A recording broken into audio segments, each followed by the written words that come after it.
Gagawa ako ng latik kasi magluluto ako ng biko. Habang niluluto ko itong latik, nakasaing na rin yung aking malagkit. Halo-haluin lang. Sa paggawa ng latik, kailangan halo ng halo para hindi masunog ang ating latik. Ito, luto na ang ating latik. Hanguin na natin yan.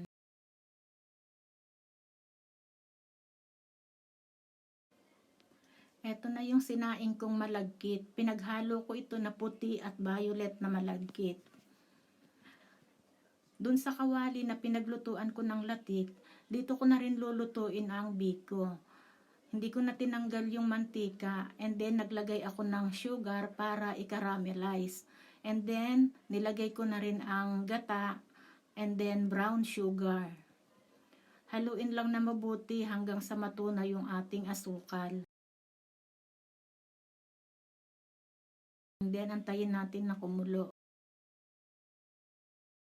And then halu-haluin lang.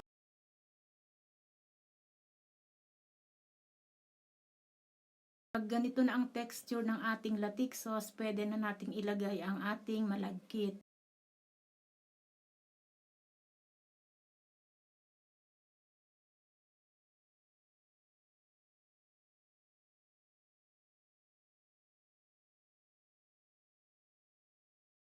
Haluin lang na mabuti hanggang sa maabsorb ng malagkit ang ating latik sauce. Sa pagluluto ng biko, kailangan masipag kang maghalo para ang biko mas makunat. Kailangan halo ng halo hanggang sa kumunat ang biko.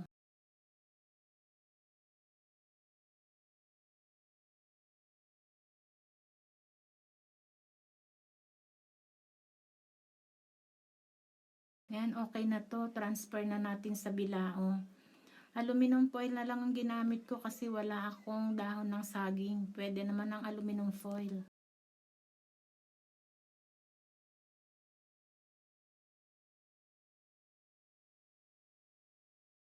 Ayan, ilapat na natin na mabuti bago natin lagyan ng latik.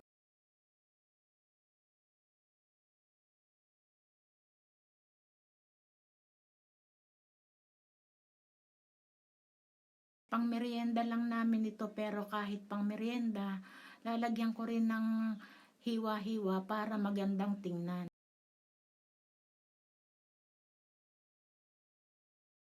And then, lagyan na natin ng latik. Mas maraming latik, mas masarap. Ako, pag kumakain ng biko, gusto ko bawat kagat may latik, kaya lang mahal ang nyug. Eh, natikman na natin. Kanina ko pa gustong kumain, kaya lang mainit pa. Mas masarap kasi ang biko pag malamig na, kasi mas makunat pag malamig.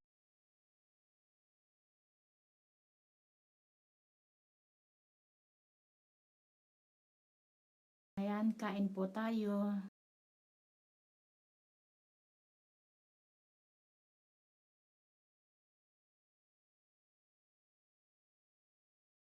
Thank you for watching.